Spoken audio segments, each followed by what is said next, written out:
Right then, good morning everybody. It's 1 minute past 11, so we can now begin. I'll turn my camera on. So hello and good morning. Thank you very much for everybody coming along today to join us on this session about planning, building and maintaining a successful intranet in Microsoft 365. Excuse me. My name is Alex Franklin and I'm from a company called Intelogy. I'm joined here today by Huma Qadri, who's come from Microsoft, and she's going to give us a bit of insight about Microsoft Viva as we go through the motions of these slides. So we'll start just with a brief introduction to who we are. So as I said, my name's Alex Franklin. I'm a solution architect with a company called Intelogy. I've been doing this kind of thing for over 20 years now, focusing on SharePoint since 2007, building many intranets among other things along the way. And I'm a modern workplace specialist, as well as very much being a Microsoft 365 evangelist. And Huma, would you like to say hello? Hi everyone. Hi, my name is Huma Qadri. I'm a modern work specialist at Microsoft. I've actually recently joined Microsoft. I've been at Microsoft for about 6 months now. I've got more than 25 years experience, mainly from an ERP, HCM and CX background, having worked at Salesforce and Oracle previously. Thank you. Thank you very much. So final parts of introduction, just to let you know about who we are at Intelogy, the company I'm here from. So we are a Microsoft Gold partner, and we have a lot of experience delivering across the full project lifestyle, across the full Microsoft stack. We work in areas everything from intranets through to apps and automation, knowledge management, compliance, as well as providing consulting in licensing, business transformations and change management. So we cover the full area, working to bring the transformation into your businesses using Microsoft 365. And we are an official Crown commercial service supplier listed on G-Cloud and Digital Outcomes and Specialist frameworks as well. And we have a lot of experience working across this sector. But moving into the main points of what we're going to be talking about today. So when we're talking about your intranet and everything associated, beginning with why. So talking about why we need this and everything else associated. I'll then run through a demonstration of some of the things that you would expect to see on other intranets across the board, regardless of sector. There are some very common elements that most places have to showcase some of the functionality that you have available to you with SharePoint and 365 as a whole. Following that, Huma is going to take over to talk to you about enhancing things further using Microsoft Viva, the parts that are already out and the parts that are coming. And then from there, we start to talk about how we're going to plan, build, implement, and importantly, adopt your intranet, because just because it's there, it doesn't mean it's going to be adopted. So we need to factor in all these things that you need to be aware of to really make your intranet work. And we'll finish up with Q&A, but you should see that there's a questions area available to you in this meeting. So feel free to put any questions in there throughout. Questions where possible will be answered throughout the session, but at the end, I'll have a dedicated part where I'll take some of the questions and answer what I can.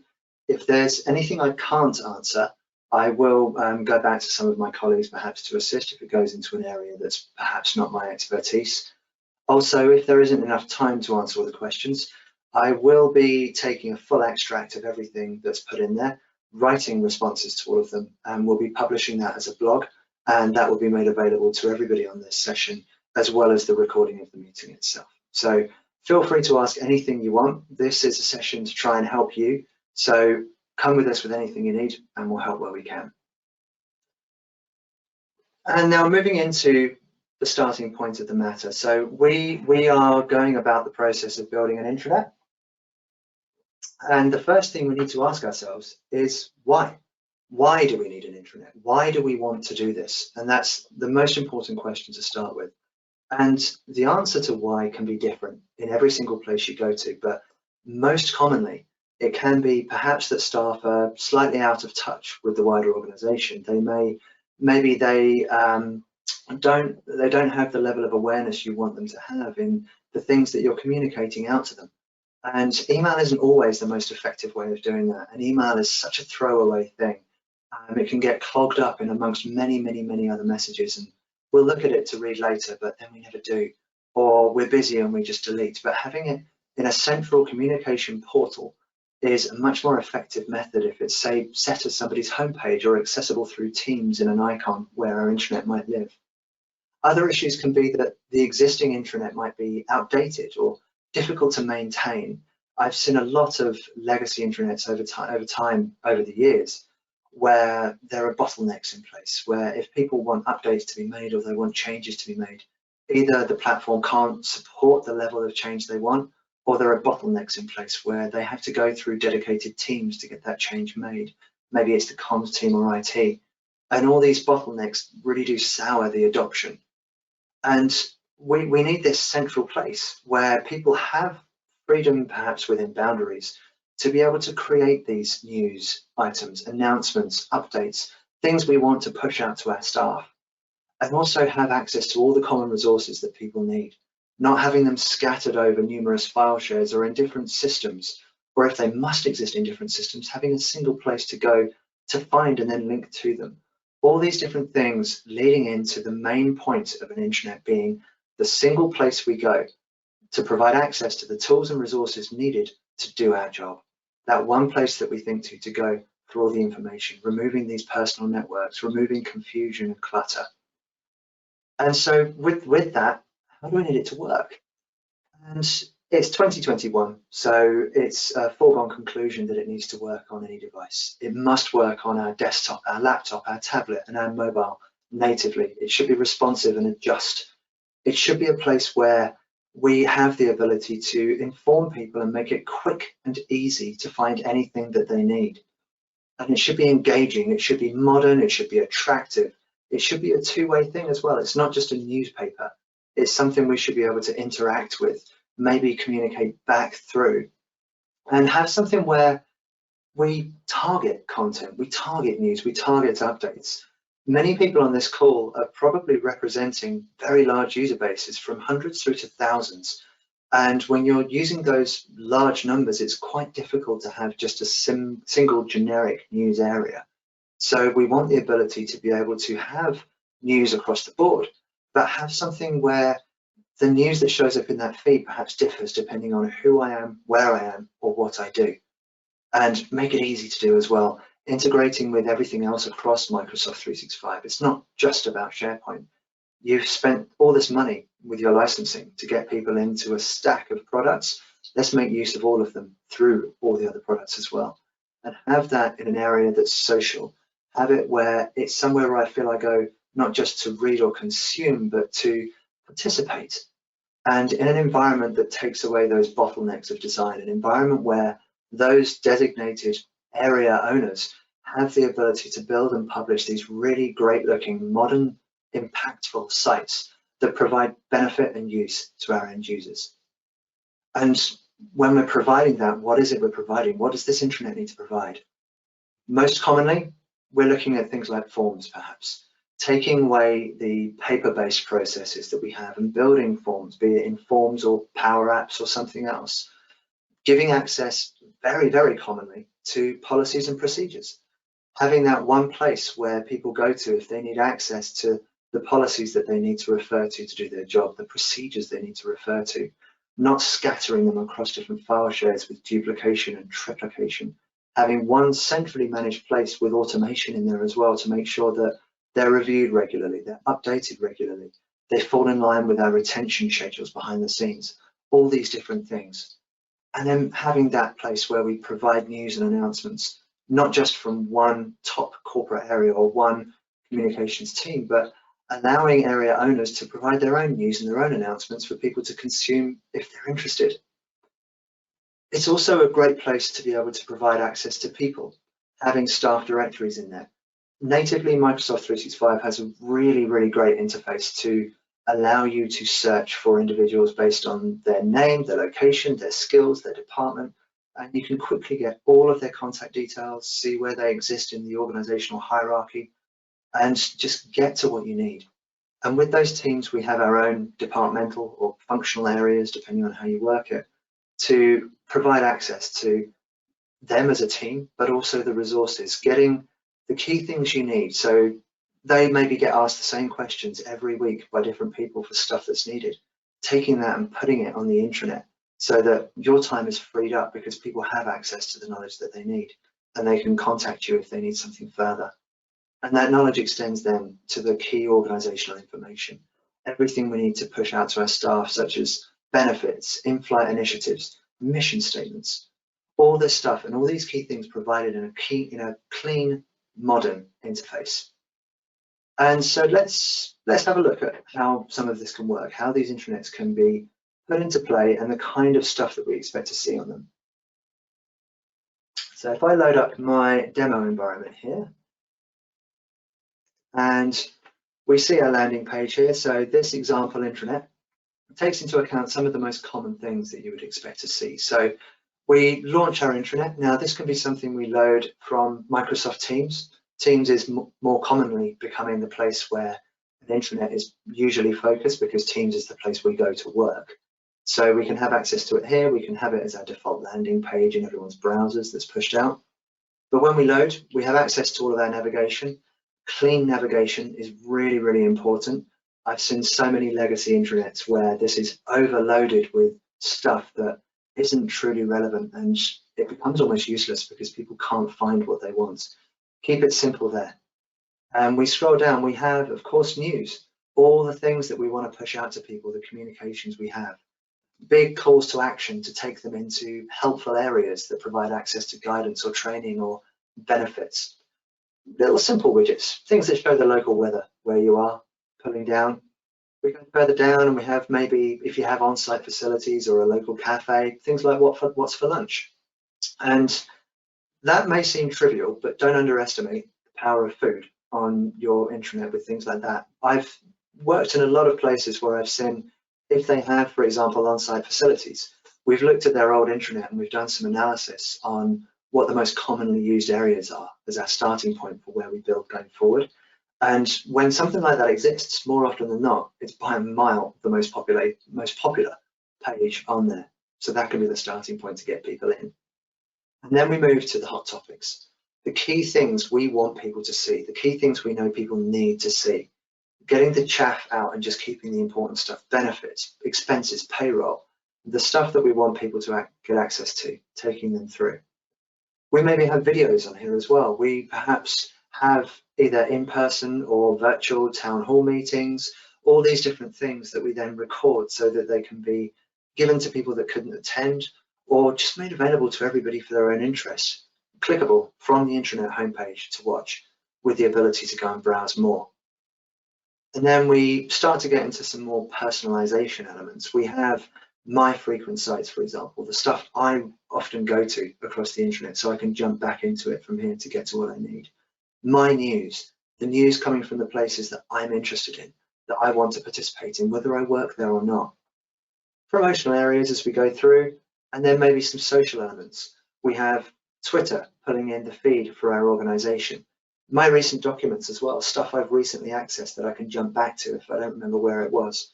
And then moving to conversational pieces within where we work here.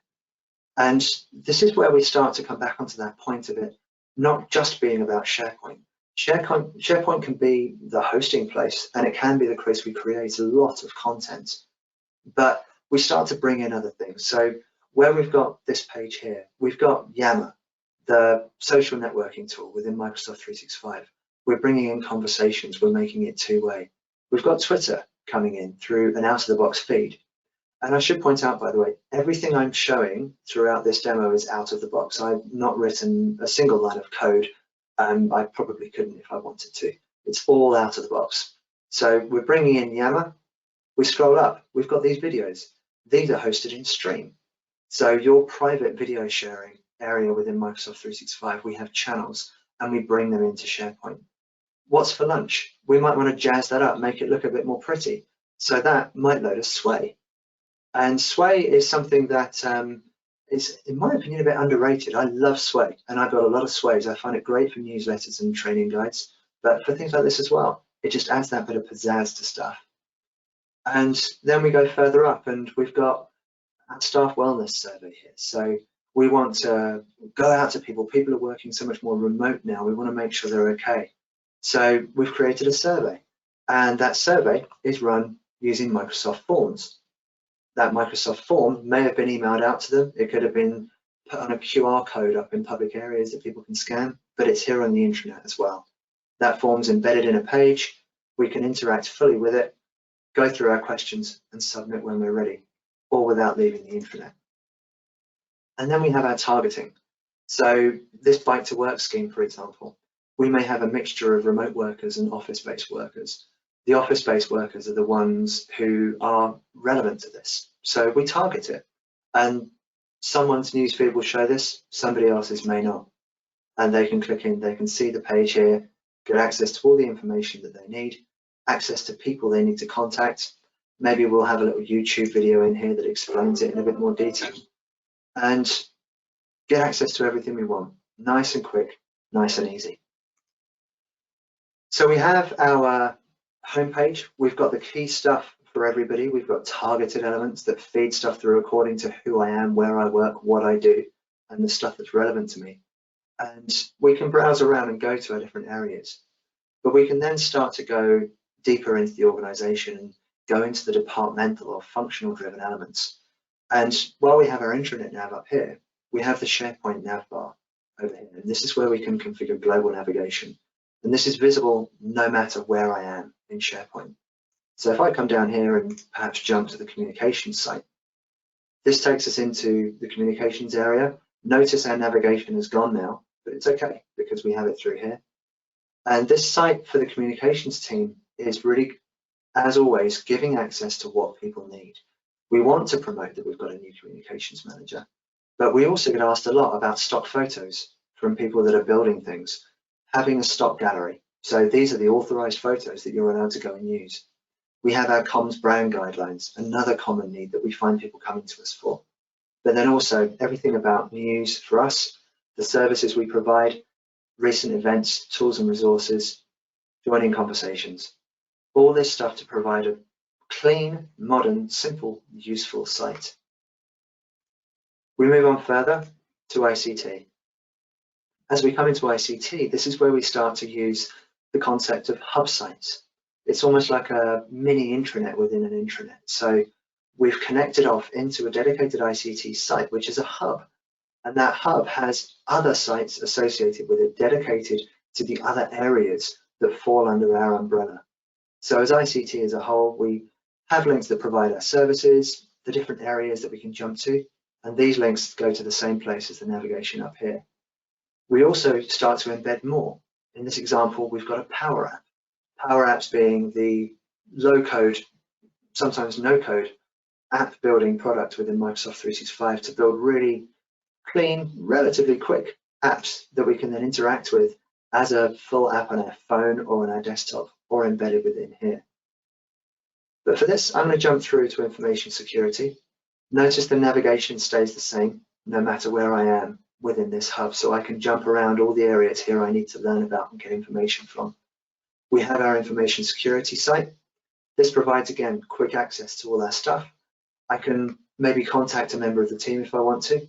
I highlight their name and I can jump straight into information about who they are, maybe where they sit within the organization as well, who they report to, who reports to them, or I can just call them and email them. But in this case, I need access to policies related to information security. So I can click to learn more about the information security policies. What this does is this doesn't take me into a dedicated area for information security policies. This is taking me into the area for policies. It's just pre-filtered according to these tags. And this is where we can start to use some of the great features of SharePoint from document management points of view. And I've got my policies here, but I can flip over and then show we've got a list of all policies. I'm sure in many cases this would be a much bigger list, but for the purpose of example, we can start to take away these different areas of different policies, these file share driven ones where we've got tons of versions, we may have local copies or private and public versions, and give us that slogan that's often followed with intranets, and that single source of truth, the one place to go to, not just to consume this information, but to provide it. And we have here our policies down here. We have tags according to what they relate to. We might want to take this further by tagging about departments, functions, other areas. But then we have perhaps the last review date and the next review date. And this is where we have automation applied to these documents. When that review date approaches, then the document owner is notified and they are responsible for reviewing and saying whether or not an update is needed. If it is, they get to work.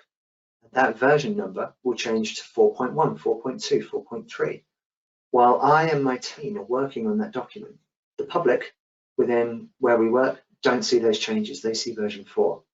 When I'm happy, I publish my document. We maybe go through an approval mechanism. Once it's approved, it becomes version 5, and immediately staff can access that new document. And we have the ability to revert back to a previous version as and when needed for whatever purposes. And it just makes things so much cleaner. It gives us that single source of truth so that staff can come in, they can filter and say they're interested in policies relating to these tags, and that gives them the access that they need. They can also browse more. So if I clear these filters, I can maybe group by it. And end users have this full ability to do this without impacting everybody else, to then come and browse through what they want to see and what they want to access, get those documents and do what they need to do with them. Nice and quick, nice and easy. And the other benefit here as well of this single source of truth is when we see places where there are different versions and different copies everywhere, it's not just confusing for the people using them, it causes human error, and that's inevitable, but also it can cause confusion for staff because they may run a search and they'll see more than one document come up in those results perhaps, and they don't know which one to use, and you don't want to risk the wrong one being used. And search is the last thing I want to run through on this demo. I can use search at the top wherever I want, search in the context of where I am, or jump back and look over the full organization and filter based on files, sites, people, whatever it is I'm looking for. And search is sometimes in places I think underused because it is so powerful. And it's something where I can write a term and it will bring me back results, whether it's in the properties of a document, the title, or if it's on page 157 of that document. If it exists anywhere and I have access to see it, it will come up in my results almost immediately. And within SharePoint, I can search and find what I want. But what I really want to show you is how I personally work every day. And that's from Bing.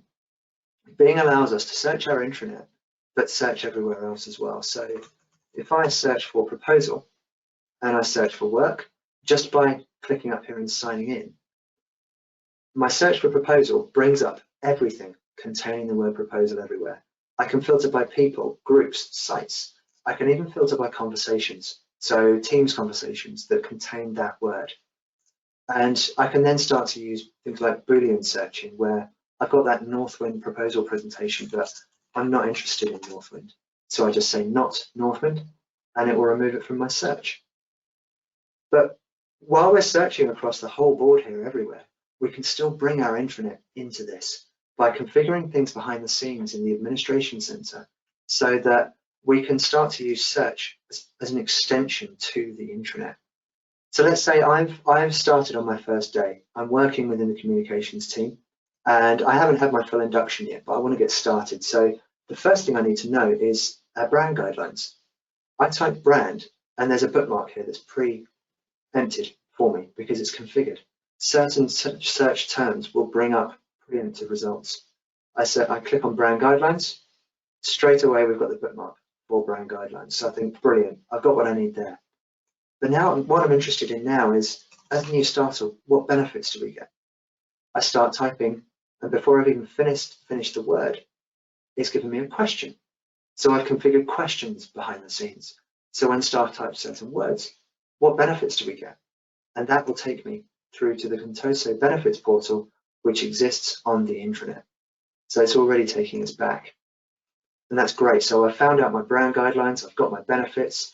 I've also got a problem with my laptop. The laptop I was given this morning seems to have an issue. I need to know how to contact IT, but I haven't been told yet. So what do? Maybe if I just type help. Help will then bring up a bookmark straight to that solution I showed you earlier on the ICT home site, where I can now come in here and I can start typing out what my problem is, submit it, get my confirmation number, get confirmation they'll contact me, or without leaving search. So I've managed to get my problem resolved on my laptop. I've got my guidelines. I've got everything else I need, and it's all without leaving search. And the last thing now is I'm getting pretty hungry. So what's on today's menu? And it takes me straight back through here. So we're helping people get to where they want using everything else around it and bringing us in to our intranet at the same time. And so that's, in a nutshell, whirlwind tour of some of the things we would expect to see on intranets, how we would want them to work, but keeping in mind we want to keep it clean. We want to keep it up to date.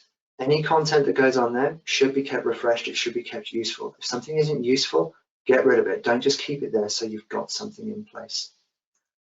So where now we can start to take things further than that is when we start to begin talking about Viva. And for that, I'm going to give control to Huma, who is going to talk you through everything Viva. Oh, I think you're still on mute, Huma. Yeah, I'm still on mute. Thank you, Alex. Hi, everyone. So yeah, I'm going to give a very quick overview of Microsoft Viva. It is one of our newer products. It's an employee experience platform, and it's bringing everything regarding the employee experience into Teams. And we have a number of modules. Alex, I can't seem to scroll through the slides. Apologies, I moved my mouse to go onto mute and I took it away from you, but you should have control now. Sorry, I'll just sit quietly. No, it doesn't seem to be working. Ah, there you go. Now I've gone too far. That's okay, I'll take you back. And there you go. Yeah. So within the Viva suite, we have a number of modules. So we've got Viva Insights, Topics, Learning, and Connections. Viva Connections, you get a standard as part of SharePoint Online. And really that's actually surfacing your intranet that Alex just spoke about into Teams. So by introducing Viva, what we're doing is we're making Teams the single platform of engagement for your employees. So with Viva Connections, all the important curated information that you want to share with employees is available through Connections, and I'll show you that shortly. Viva Topics is all about knowledge management and sharing the information that's relevant for an employee based on their role, which is really quite important, you know, for new starters, for example, when they first join the company and they want to find out some information, they can go to Viva Topics as an example. And then we've got Viva Learning, which is a platform that allows you to aggregate all your different learning platforms into one place. So, you know, we find that some customers have different learning platforms. They might be using Pluralsight, they might be using LinkedIn Learning. And if I want to access that learning from those platforms, I've actually got to go to those various platforms. So I need to remember where they are.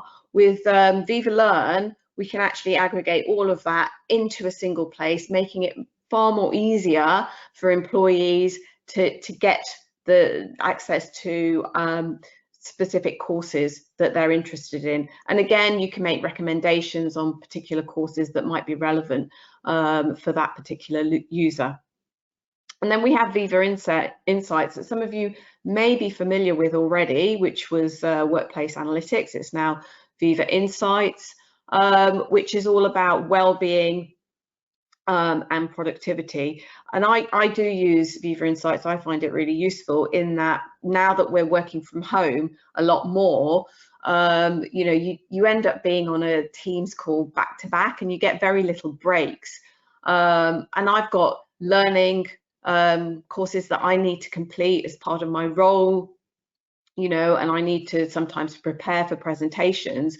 And what Viva Insights allows me to do is to book, for example, time in my diary for focus. So I can go into Insights, it will give me some recommendations on booking focus time or learning time. It adds that to my calendar, blocks out that time, And by doing so, I won't get disturbed by other people as well. So I find it really useful in actually balancing out my day so that I'm not constantly on Viva Teams calls, for example.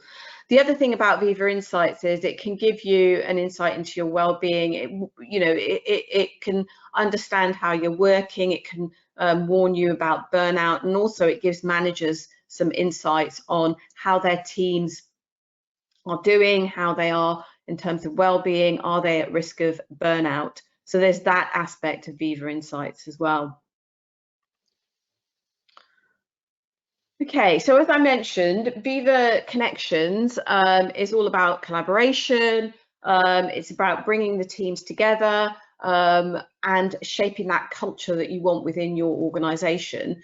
And ultimately, it is going to modernize that employee experience. So it's that single employee experience platform that you can make available to your employees. What I'm going to do is, can everybody see my screen? Alex, are you able to? Yeah. Okay. So this is Connections, and this is being rendered through Microsoft Teams. And you can see here I've pinned it. So you can call this whatever you like, really, but this is Connections. So it's just called Intranet. If I click on that, you can see the menu options that are available for my intranet, and I can see all the information that has been curated for myself.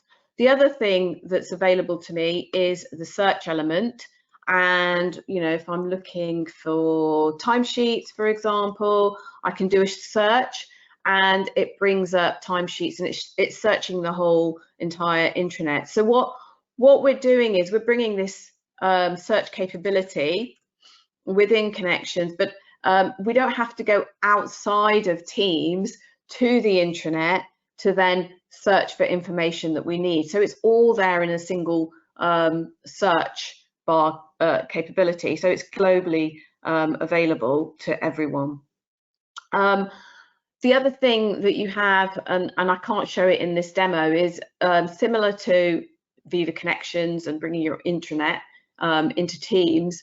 With Viva Insights and Viva Learning and topics, you can also pin those applications within Teams, and also they can you can search them through the three dots there, and you can find them and you can pin them. So you can see there's insights available there to my employees.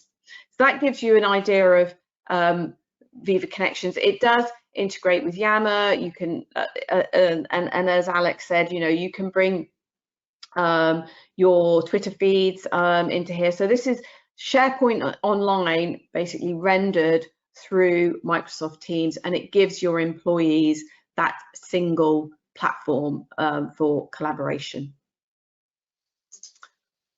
Okay, I'm going to hand back to.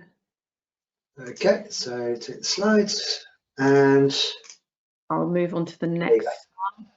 So the other thing that I wanted to mention was that Viva Connections is not just available on desktop. You can use it on mobile. You can use it, on your iPads as well. So it is multi-device. It gives you the same experience. It means that, whilst your employees are on the move, they can access all that information through Teams, through the Teams apps on their mobile devices, for example. So they're always going to get that same experience. The other thing that is going to become available is this dashboard and these cards that you see here. Unfortunately, I can't demo this at the moment because it's not available in the demo tenant, but this functionality is actually available within public preview at the moment. So, you've got the ability, if you want to, raise requests for time off, submitting expenses, for example. That's all available through this dashboard here. And we've also got the integration with Insights through this dashboard and linking to the Headspace application. So, providing that well-being to your employees. As I said, it is in this section. This is all in public preview, and I think it's going to be available towards the end of the year, but I don't know the exact date at the moment. Yeah, so that really gives you a flavour of Viva Connections and what's available. And yeah, if you've got any questions, do let us know. Thank you. Thanks very much, Huma. Great stuff. So we have had a look at the why, the what, the how, and the enhancements, the demonstrations. So now when we're looking at our intranet and getting started with a project to implement this, where do we start? So we start back where we were before. We start with why. We define the purpose, define the vision, identify the benefits that staff are going to realize by doing this. And then we start to go into other things. So when we're looking at what's going to be there in the end game, don't try and do too much too soon. Start small, but think big. Start with the key things, the really important elements that make this a success, and then allow it to grow over time. Don't try to launch too much when you can't perhaps populate it and make it as useful as it should be. Allow for that time. And plan your team. Have a team behind you that's managing this process, managing the intranet with the right stakeholders from across the other areas that are going to be able to take ownership. Those with a vested interest, those with enthusiasm, and those with drive to make this successful. And start by building your high-level time plan, so understanding what you want to achieve and when, even if it might change, but just having something to stick to and something to go with. And build that in with a change management strategy. Don't underestimate the importance of a change management strategy. Something that's going to allow you to create that awareness, build the enthusiasm across your user base.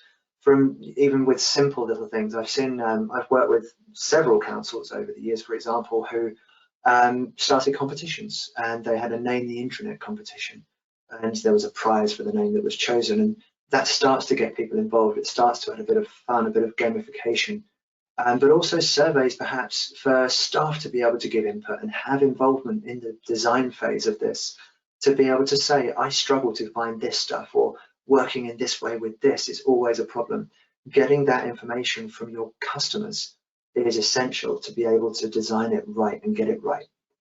And then within the role of change, assign the responsibilities, having those that are managing the change, those that are going to be there for helping with the adoption of it. So your change champions from across the business, those that can be a voice or a conduit to the people you maybe don't have access to. And then at the upper levels, perhaps a steering committee or change control board, the people that are going to be there to manage things as they go through, make the decisions that need to be made, and be responsible and accountable for them. Build out your communications plan, understanding what's going to be sent to who, when, by whom, and the format in which it's going to take. Is it going to be a presentation? Is it going to be an email? Is it going to be a poster up in a kitchen? All these different things. And then factor in education. And I'll use that term carefully, because generally speaking, if a person is able to use Amazon or they're able to use Facebook, they should be able to use your intranet. It shouldn't be something that we need to train end users to use. Guidance, perhaps, but that guidance can be something provided on the site. And then if there are always people that are perhaps a little bit more uncomfortable, so provide support where needed, but provide the guidance for the end users, but the education can come for the super user element, giving them training on being able to change their sites, make their sites what they need to be. And with the modern interface of SharePoint, that job is so much easier. I've been giving training sessions on SharePoint for many years now. And in the old classic version, I used to do a 7-hour stint of training in SharePoint. I can now do that in a morning and leave people comfortable and capable. And you'd be really surprised how excited people get when you do this small bit of guidance for them, and then they start sending me links through to stuff they've built, and they genuinely feel excited about it because they've created something that looks great without any web design knowledge. And all this leads up to planning for post-launch reinforcement. Once it goes live, that's not the end, it's still the beginning. So planning for how we're going to keep the good news going, how we're going to plan for the future. Do we have a phased approach where we're implementing more over time? And this can all lead into what's known as a methodology known as ADCAR, from a company called ProSci, who are change management specialists. I'm certified with them as a change manager. I also happen to know Microsoft. Many people across Microsoft use this approach as well.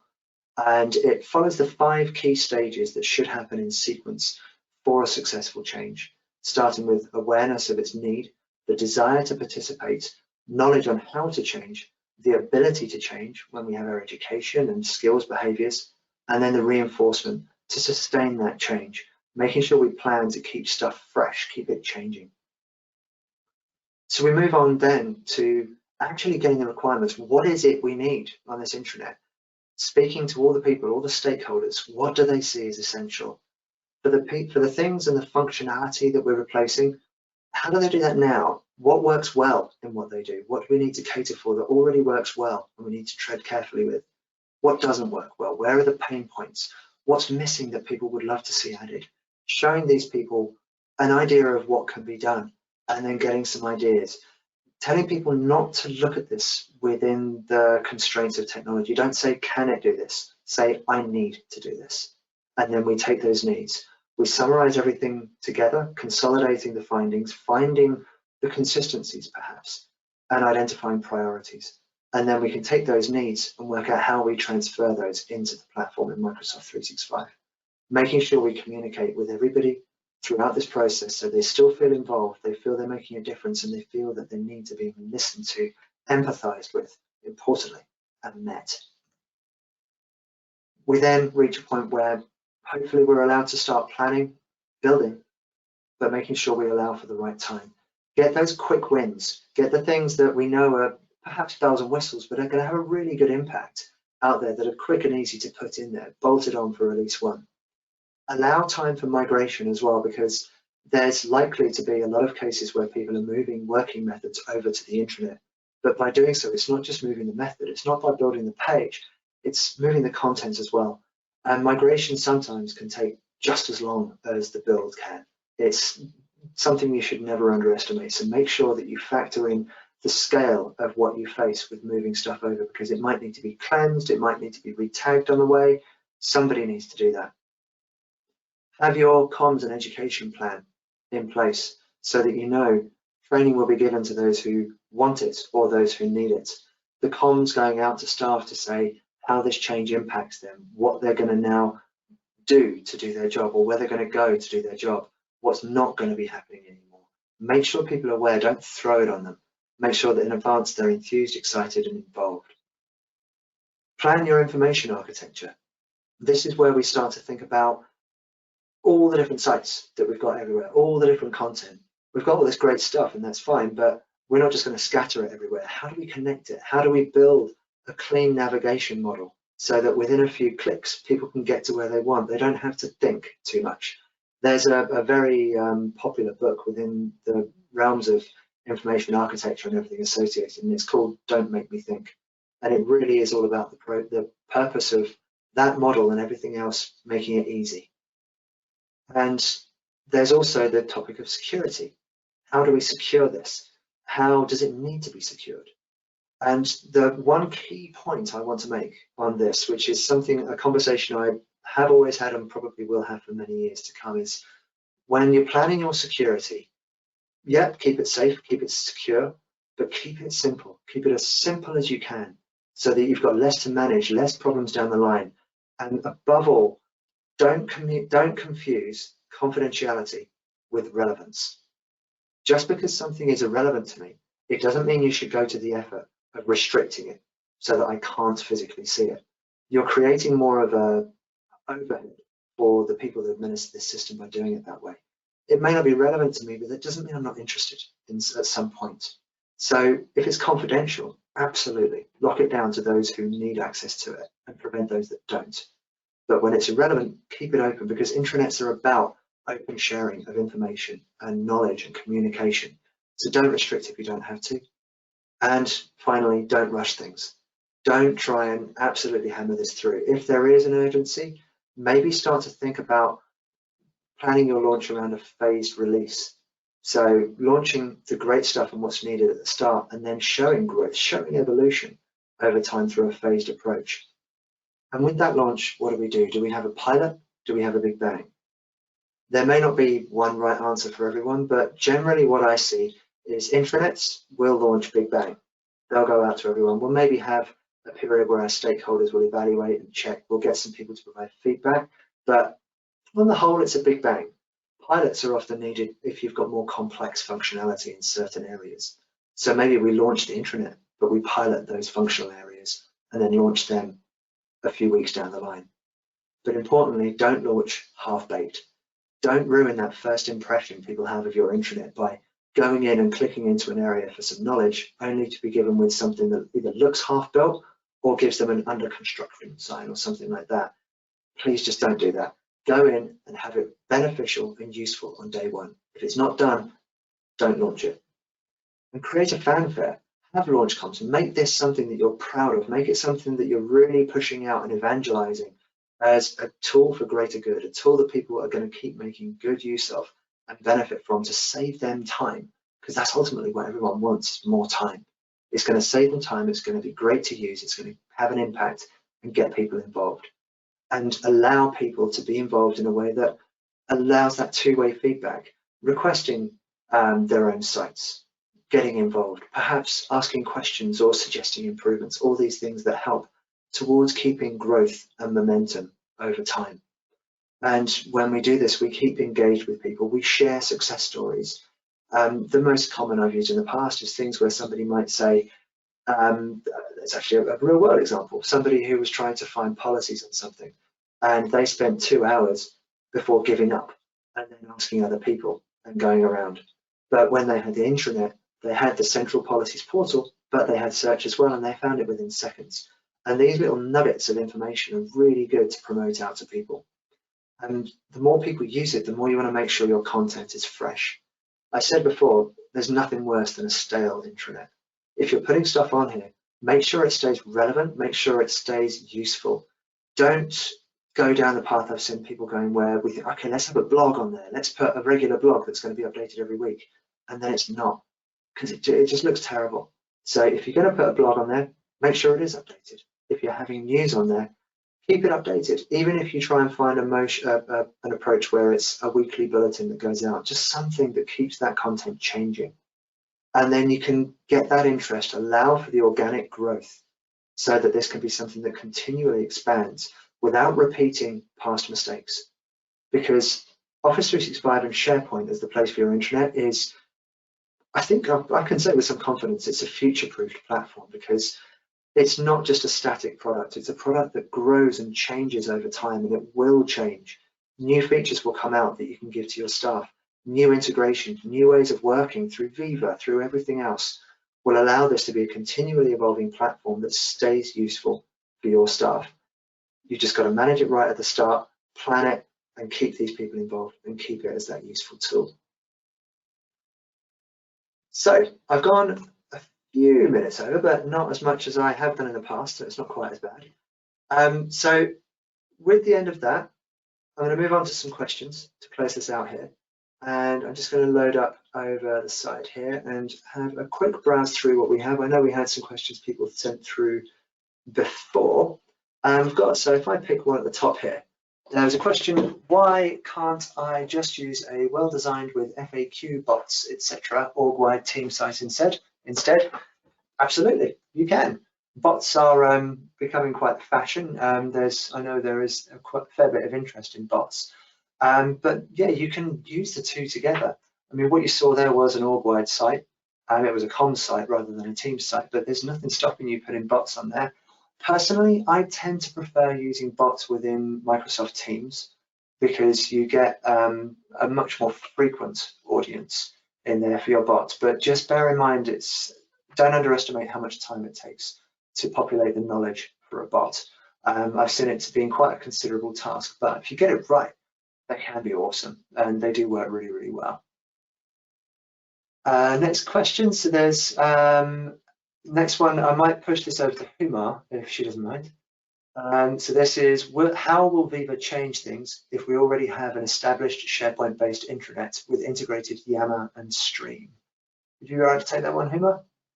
Yeah, sure. I mean, from my point of view, it just makes Teams that single platform of employee engagement.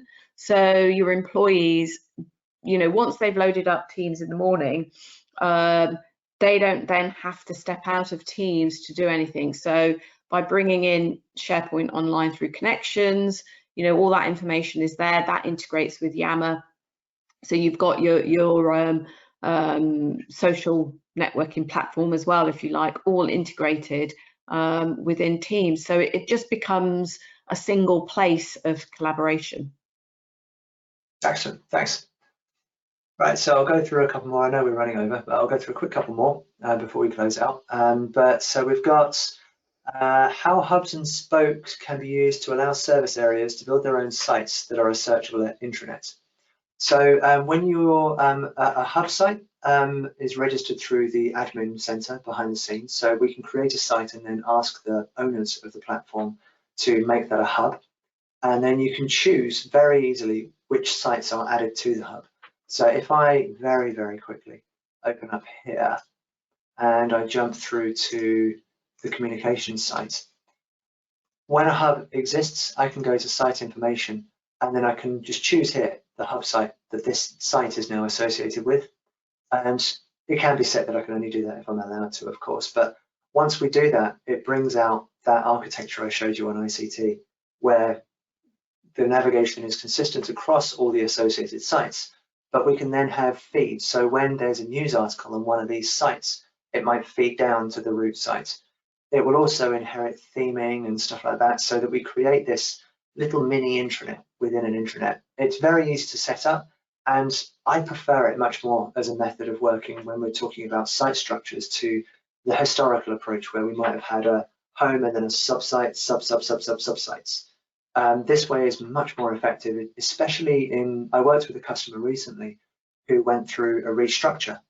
And because they had this old model of sites and sub-sites, etc., it was a very, very lengthy process to make their company restructure reflective of, or make their internet reflect that company structure, because the sites had to be physically moved, migrated, and updated. Whereas when you use hub and spoke, all I do is I go to that drop-down, I just change the hub and job done. That site will now inherit the navigation of the new hub, it will inherit the theming, and all of the feeds associated. So it's really quick and easy. And one last quick question before we run out of time. Somebody's asked about accessibility, and they've pointed out about PDFs and images. So naturally, PDFs, and I think I'm correct in saying all image formats are supported in SharePoint. I'm not sure, I'm not knowledgeable of any content or of any file type that's not supported, but Microsoft has invested a lot of time and I'd imagine money over the years building out accessibility features within SharePoint so that it is a much more inclusive product for those that are either partially sighted or anything else. So it factors in elements associated with screen readers if people use those so that the screen can be read to them. When we're putting images in, there are standard things like alternative text properties that you can put for that image, so that if I were to put an image of these people on the screen here, I can put the alternative text of people looking like they're asking a question, and then that will be picked up by a screen reader.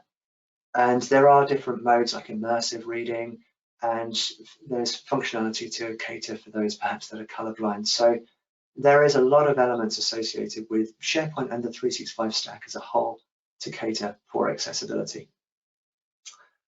So I'm aware I am a bit over now. There are more questions to answer. So what I'll do, as I said, I'll get an extract of all of these questions, write answers to them. We'll publish those as a blog so that they're available to everybody.